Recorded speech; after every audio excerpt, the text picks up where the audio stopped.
and I am joined by my co-chair, Assemblyman Jim Brennan. We will now be starting our first Transportation Conference Committee meeting.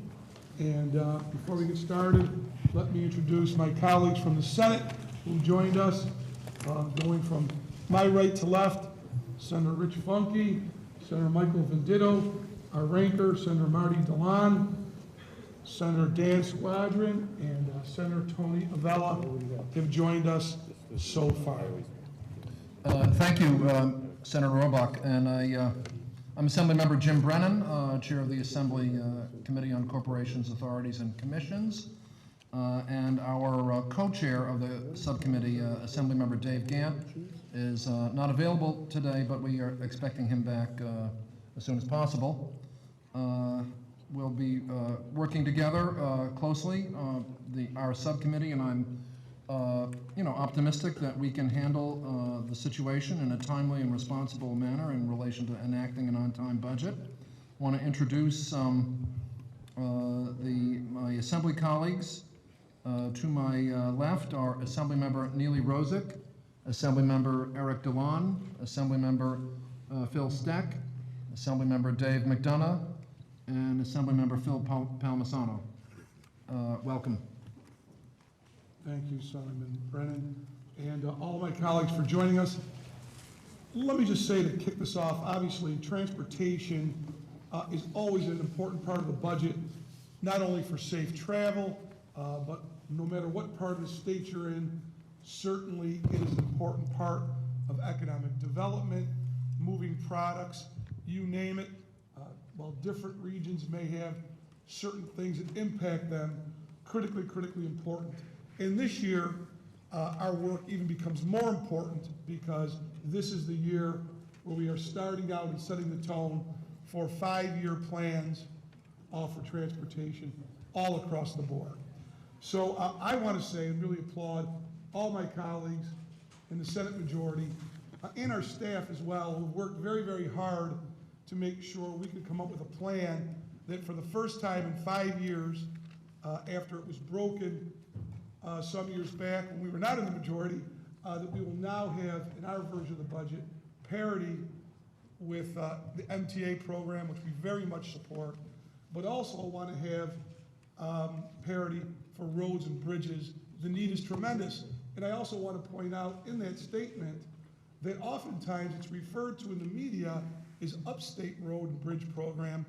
25% of that money goes to the city of New York, and certainly whether you're from Buffalo, Rochester, Syracuse, New York City, Long Island, wherever you may be from, roads and bridges are critically important in us having a plan that will meet the needs to keep everything moving safely and soundly, very important, and we have done that in our budget. I would just also point out a couple of other things that we did in response to much of what we were hearing from advocates, local governments, people interested in the transportation field, and most importantly, many of my colleagues on both sides of the aisle. While we accepted the governor's PAVE and Bridge program, we changed the criteria of what that money or how that money would be distributed, running it through, at least half of it, through the CHIPS formula, meaning that there would be geographic and a more equitable distribution of that money, because certainly you do not have to be an engineer to know that the need for road and bridge work and repair is needed all across the state, from upstate to downstate as well. Was also very happy, and I think we agree with the Assembly, to increase CHIPS funding, which is money that goes directly back to localities for them to deal with some of their issues on a more local basis, and alleviates the property tax, local property taxpayers at the same time, meets that need. We move the needle forward on rail, non-MTA mass transit in upstate New York, airports. I think overall this was a very good budget, and I will just allude very quickly, there's a lot more to talk about, but on Article 7 language and policy, I guess I would just mention two because they've been talked about the most, at least widely circulated. While we completely accept the MTA's financial proposal and understand the need for that. We did reject the idea, because it's kind of unprecedented, that utilities and other people would have to absorb the cost for moving any utility or anything that might be in the way of MTA development projects. I could go on for a long time, but basically, it's not done by anybody else. All other construction projects are viewed at as money has to be set aside for acquisition right away. Any of those things, we think that should continue, and I think it makes no sense, for example, for a Verizon customer in Watertown, New York, to be paying for an MTA project.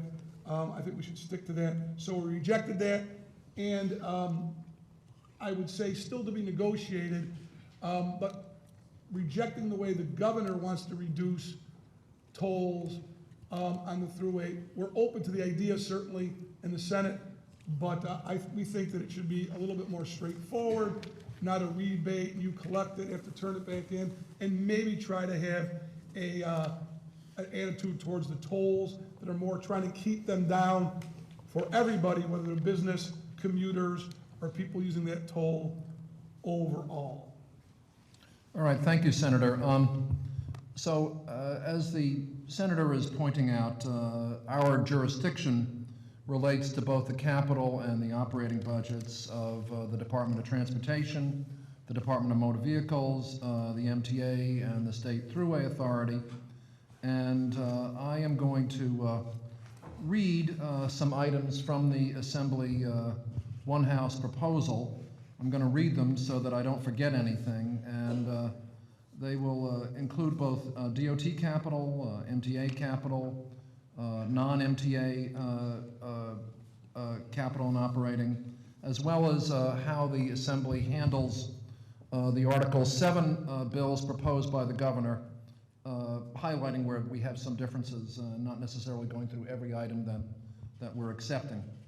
But in relation to the DOT capital plan, the Assembly provides $12.3 billion in state funding for the 5-year DOT capital program, an increase of $405 million over the executive proposal, allocated as follows: $250 million over 4 years for non-MTA downstate and upstate transit systems, $100 million over 4 years for rail projects, $55 million over 4 years for aviation, which will triple the size of the Air 99 program. In addition, the Assembly reprograms $200 million to transfer those funds over 4 years to the CHIPS program. This will bring annual CHIPS funding up to $488 million, an increase of $50 million per year above the executive. On to the MTA.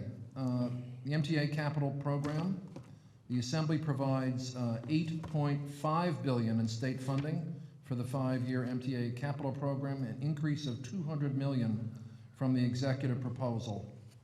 The Assembly adds a $7.3 billion appropriation to support the 15 to 19 MTA capital plan. The Assembly also adds an additional $200 million appropriation from state settlement funds for the 2nd Avenue subway, which is intended to leverage additional federal funding of up to $800 million to hope that the 2nd Avenue subway Phase 2 construction will be initiated within the 15 to 19 capital plan. For non-MTA non-MTA transit, we provide an increase of $5 million for non-MTA downstate transit operating, and an increase of $15 million for non-MTA upstate mass transit.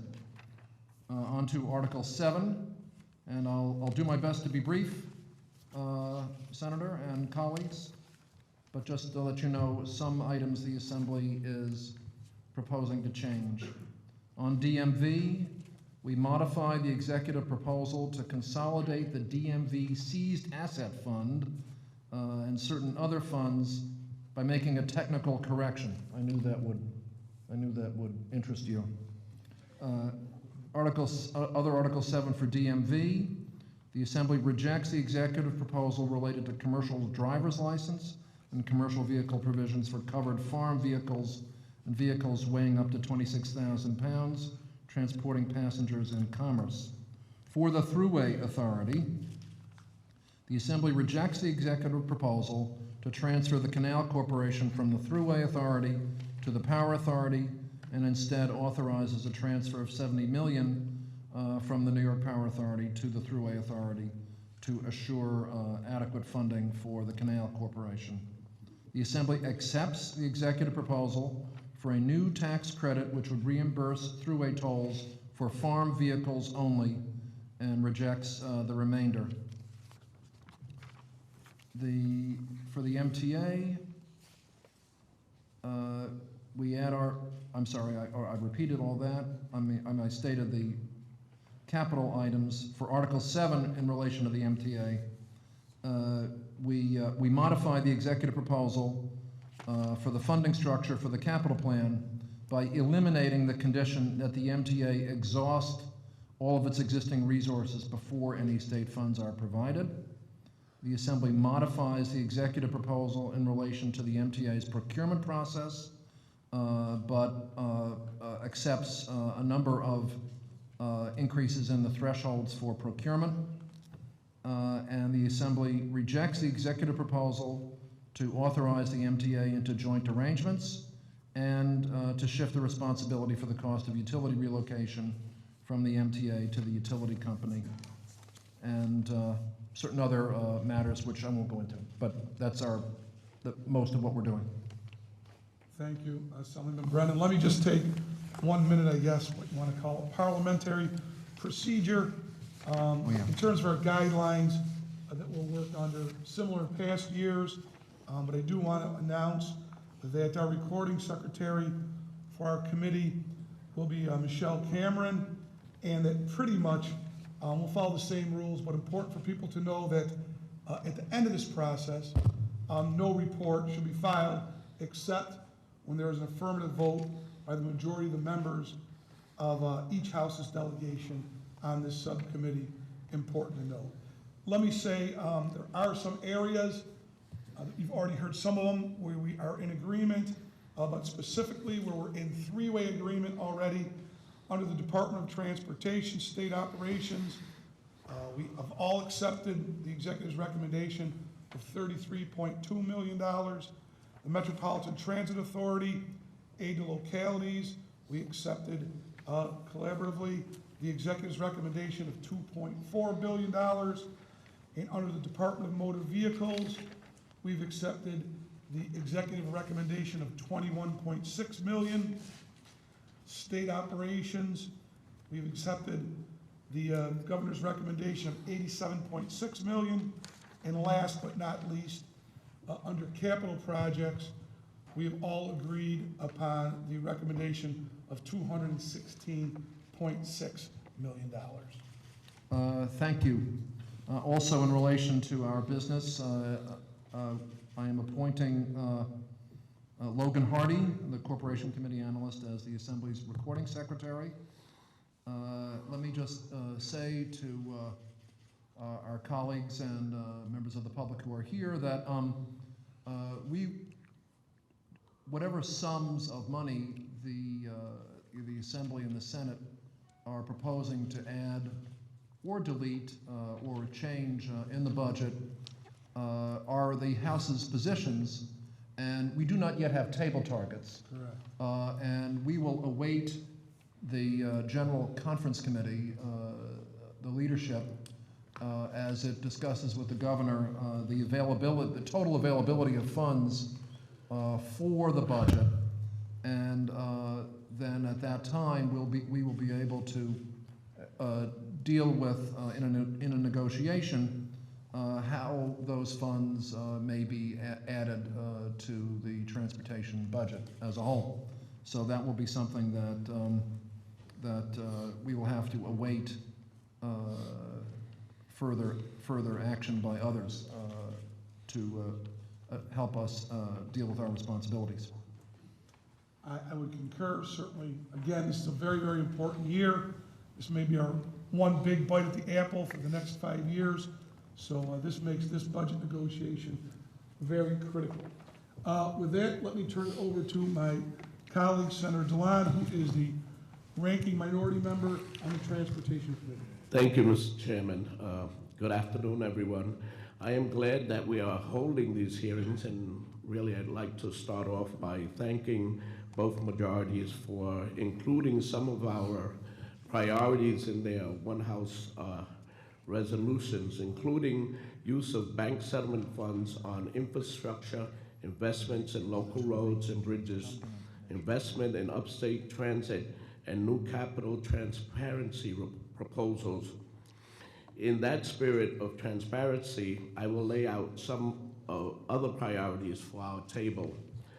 With respect to the MTA DOT transparency legislation is an important step in the right direction, but we also need to know where state funding is coming from for the MTA capital plan. And we should all be discussing the DOT's project list and the MOU before voting on this year's budget. There are also a number of technical improvements to the transparency legislation that our conference can provide. Support for local highways, we recommend either a significant increase in CHIPS aid to reverse the deterioration of local roads and bridges, or add local input to Pave New York and Bridge New York and extreme weather hardening programs. Supporting upstate transit, transit providers are often the mode of transportation for many or most, for our most vulnerable New Yorkers upstate. We support a $250 million increase for non-MTA capital aid and recommend dedicating sales tax or surcharges from for-hire vehicles to ensure that upstate transit riders have the service that they deserve. Bicycle and pedestrian infrastructure, we should also dedicate a piece of state highway capital aid for bike and pedestrian projects across the state, creating jobs while improving livability and safety. Assisting passenger rail, while both houses increase support for freight rail, millions in capital aids are unmet for passenger rail, and environmental work for high-speed rail is going nowhere.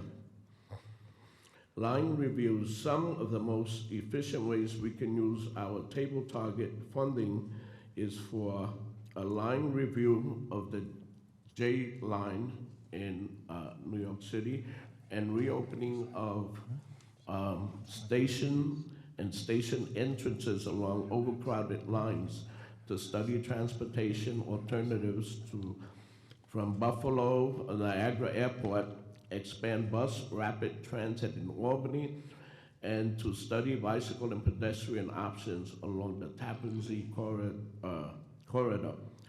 These are efficient and cost-effective means of accommodating growth for the coming years. I look forward to discussing these ideas over the course of this budget and legislation session, and welcome all to an open debate. Thank you. Thank you, Senator Dilan. Assemblymember McDonough, if you would just, before I recognize you, if you would just bear with me for 1 second. Absolutely. Thank you.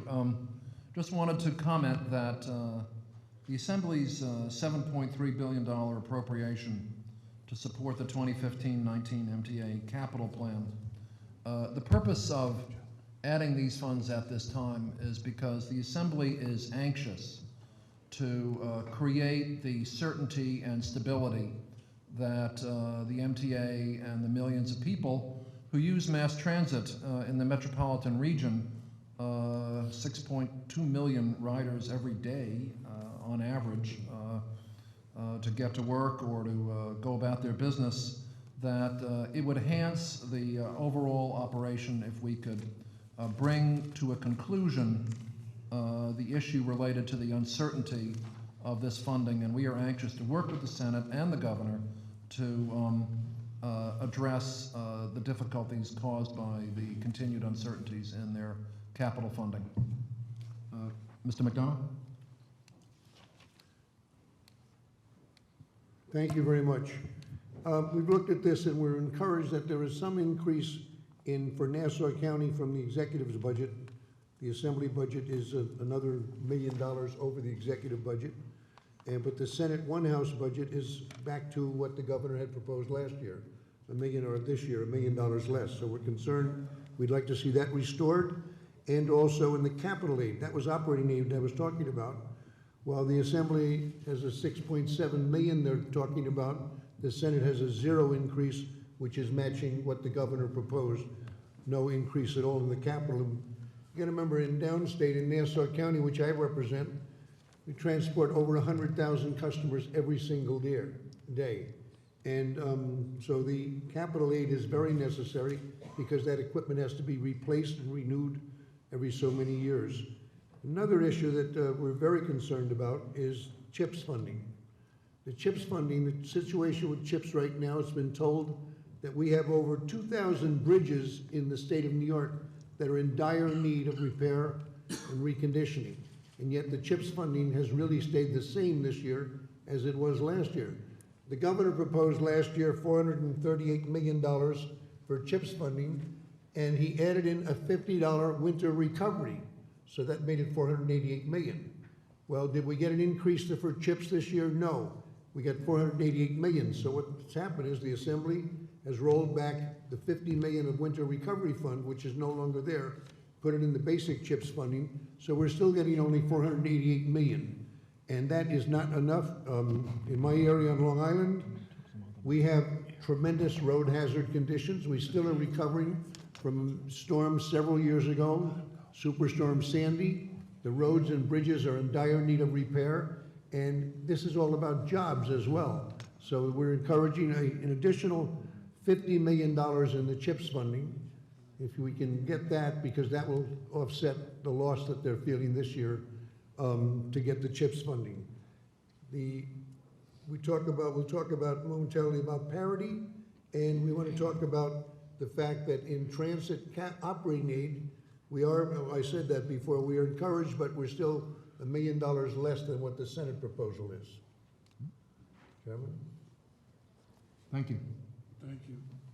Let me say I would agree with my co-chair, Senator Brennan, that we certainly have to come up with some funding, but I did Don't want put me in the state Senate, man. whose district are you in? Senator Parker. It's okay then. Okay. On a serious note, let me just say this, because, again, I don't want to sound like a broken record, but I think many of us have worked with people all across the state.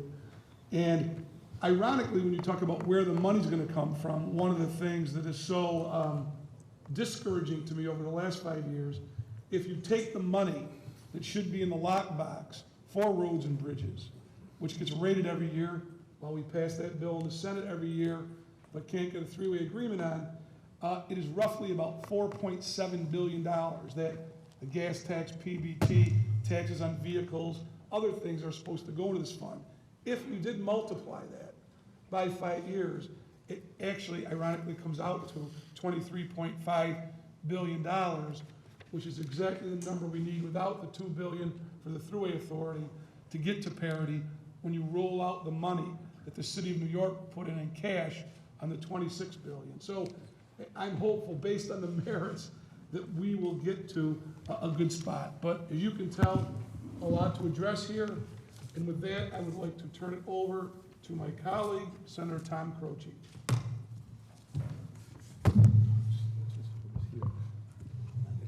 Thank you. No? Oh, I'm sorry. Oh, I'm sorry. Happy to speak, Mr. Chairman. Excuse me. Let me introduce Senator Croce, who just joined us. I thought that you wanted to speak. I think Mr. Phil Palmisano, Assemblymember Palmisano. Yeah, thank you, Mr. Chairman, and certainly my colleagues on the panel. This is certainly an important issue for us facing this budget situation. And I know some of these issues have already been discussed, but I think it's just important to reiterate it because of the importance of it. Certainly, the issue of parity needs to be addressed. Prior to 2010, when the MTA budget and the DOT statewide capital plan were put together, that was always equal funding or within a few $100,000 of each other. That didn't happen in 2010, and the disparity over that 5-year period was about a $5 billion difference that didn't go to fix the statewide capital plan. The executive's proposal certainly continues that message. We believe parity is vitally important, and as Senator Robach said, when we talk about the DOT capital plan, a lot of people phrase it as upstate roads and bridges, but this is something that benefits every area of the state. New York City, Long Island, roads in the MTA region, all across the state. So certainly we believe parity should be a part of this discussion and should be equal funding when it comes to that.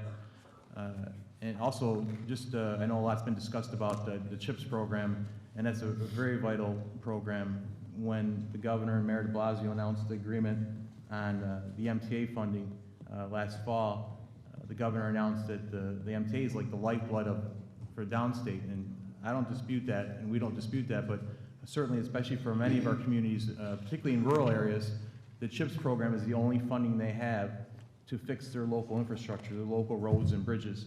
And the fact that I'm encouraged that both sides, budgets have acknowledged that we need to increase the CHIPS funding. But my colleague is right, that just brings us even to what was funded last year because of the loss of the winter recovery money. And certainly with the proposal for the Pave New York, I think that's a great idea to use that money and make sure it goes to the locals through the CHIPS program. Listen, every dollar you spend in the CHIPS program, everyone talks about property tax relief. There's one less dollar that the local property taxpayer has to spend. And I know sometimes it doesn't get the attention, but how, like education does, but how many of us are putting our kids and grandkids on a school bus every morning? They have to go over a local road or bridge. We need to be proactive on this because there's billions of dollars in unmet needs, and our local infrastructure accounts for a big part of that.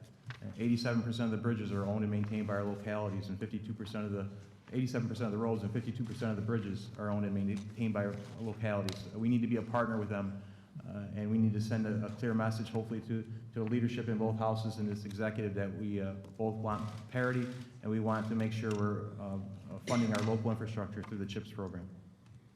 Thank you. Senator Funke? Thank you, Senator Robach. There's an old saying that failing to plan is planning to fail. And I'm happy that we have a plan today. We talk about parity and billions of dollars in taxpayer funding being spent here, and that it's really critical.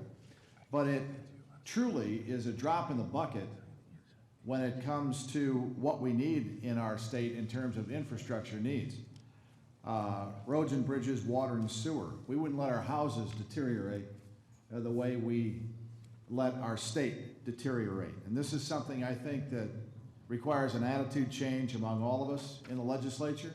I think this is something that we need to get our arms around as we determine what our wants and what our needs when it comes to spending and economic development and getting our state off of some of the poor business lists that it is currently on. So I'm happy that we have this 5-year plan and a return to parity and making infrastructure a priority. And just wanted to echo some of the things that Assemblyman Palmisano just said. Thanks. Thank you. I think we are in the process of completing our first conference subcommittee meeting. I know that there's a tight schedule for the other conference subcommittees, and I want to thank all my colleagues for their participation, thank all the members of the public who are here and their concern for the vital necessity of a modern and transportation budget for the state of New York. And so I make a motion to adjourn. I think we have to just wait 1 minute. Senator Squadron, did you want Thank to you. Just briefly, and I appreciate what the chair just said, what my colleagues said, the leadership of Senator DeLon. But when we talk about road and bridge funding, when we talk about bus, subway, and commuter rail funding, it is critical that we don't just talk about that funding, we actually fund it. And I know there's a bipartisan, bicameral commitment to that. but there's also a big gap between where we sit today and actually funding these things, as opposed to just putting in that we will fund these things in the future. When you talk about the MTA region, which goes well beyond the borders of New York City, a collapse or delay of the MTA capital plan has dramatic impacts on the economic driver of a region from Suffolk County well up into the Hudson Valley and the population center in New York City.